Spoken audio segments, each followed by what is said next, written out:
ये बताइएगा कि एक तो अब चूंकि मामला थोड़े से नई नई खबरें आ गई हैं। खान साहब ने तो ख़त लिख दिया IMF को। उस पर हमने तफसीली प्रोग्राम के पहले हिस्से में गुफ्तगू की और वो ये कह रहे हैं कि जी 30% नशिस्तों का ऑडिट कराया जाए, अदरवाइज आप सोचें आप पाकिस्तान को बेल आउट पैकेज जो है वो ना दें क्योंकि ये सिलेक्टेड हुकूमत है। देखिए जी, इलेक्शन तो यकीनन आइडियल नहीं हुए, इसमें तो कोई शक नहीं, लेकिन पीपल्स पार्टी खुद इसकी विक्टिम है। लेकिन हमने इस मुल्क को आगे लेके चलना है, हमने इस निज़ाम को चलाना है। हम खुदा न खास्ता किसी ऐसे दलदल में ना फंस जाएं जहाँ से बाद में निकला ना जा सके। और पाकिस्तान पीपल्स पार्टी चाहती है कि आप बैठें असम्बली के अंदर, आप रिफॉर्म्स करें, लेजिस्लेशन करें, जो कोताहियाँ जो खामियाँ इलेक्शन कमीशन में हो वो पार्लियामान के जरिए हल करें। दो ही तरीके हैं, या तो आप पार्लियामान के बाहर फैसले कर लें, वो आपने 2 सालों से पार्लियामान के बाहर बैठ के देखा है। PTI ने इस्तीफे दिए, PTI ने असम्बलियाँ तोड़ी, PTI ने जुलूस निकाले, रजिस्ट किया, यलगार हुई, सारा कुछ हुआ। क्या हासिल हुआ? लोग वर्कर मारे खा रहे हैं, लोग सियासी कैदी कुछ जायज़ भी बन रहे हैं, कुछ नाजायज़ भी बन रहे हैं।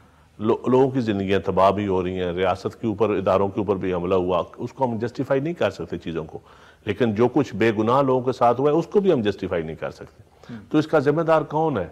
जो पार्लियामान के बाहर जो झगड़े करना चाहता है, जो पार्लियामान के बाहर मसाइल हल करना चाहता है। और एक है आपके पास एज ए पोलिटिकल पार्टी पार्लियामान के बैठ के अंदर आप लड़ाई लड़ेंगे। मैं समझता हूं आप हारे या जीते, सिस्टम को फायदा होगा। सिस्टम को जब फायदा होगा, as a political worker, as a party, automatically आप फायदे में रहेंगे।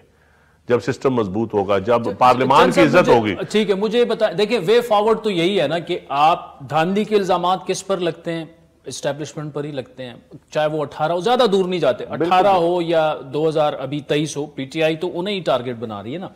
अब उसका वाहिद हल जो है वो तो ये है कि आप पॉलिटिकल पार्टीज जो हैं वो आपस में बैठें, रूल ऑफ द गेम्स तय करें, इलेक्टोरल रिफॉर्म्स पर बात करें और ऐसे कोई कायदे कवानीन बनाएं कि कोई जमात जो है वो उसको वायलेट करने का सोच ही नहीं सकती। लेकिन आपके साथ बैठने के लिए तहरीक इंसाफ तैयार है। देखिए, यही बात हम बड़े सालों से कर रहे हैं कि आप बैठे बगैर, आपस में बैठे बगैर, इससे पहले कि एस्टैब्लिशमेंट आपको बिठाए जिस तरह माजी में बिठाती रही है। माजी में जब एस्टैब्लिशमेंट के जरिए आप बैठते रहे हैं तो क्या हाल निकला? कोई हाल नहीं निकला। नेशनल एक्शन प्लान के ऊपर आप बैठे, आपने एक्सटेंशन के ऊपर आप बैठे, जब आपने आर्मी चीफ को एक्सटेंशन दी तो आप बैठ गए ना, सारे इत्तेफाक कर गए। सारे इत्तेफाक कर गए। इसका मतलब है कि आपने इत्तेफाक तो किया। अब पब्लिक के मसाइल के लिए, पब्लिक के खा वो इलेक्शन का सिस्टम हो, इकोनॉमिक सिस्टम हो, तालीम का निज़ाम हो, पीने का साफ पानी का हो, लोकल गवर्नमेंट सिस्टम हो, चीजें जो बेहतरी की तरफ जिस तरफ मुल्क आगे लेके जा सकते हैं, उसके लिए हम क्यों नहीं बैठ सकते? विदाउट एस्टैब्लिशमेंट बैठ सकते हैं, ये कोई बात नहीं है, छूती बात नहीं है। तो मेरे ख्याल में ये सोचना पड़ेगा। इसके अलावा आदिल भाई, मुझे तो कोई सच्ची बात है आउट ऑफ द बॉक्स को ऐसा हल नजर नहीं आता। हाँ, अल्टीमेटली अगर हम नहीं बैठेंगे तो पॉलिटिक्स लूजर होगी। कौन बचेगा ये कौन जानता है, लेकिन इसमें लूजर पाकिस्तान खुदा न खास्ता होगा। अब इसमें लूजर निजाम सिर्फ नहीं होगा, इसमें लूजर रियासत भी होगी, इसमें लूजर पॉलिटिकल क्लास भी होगी।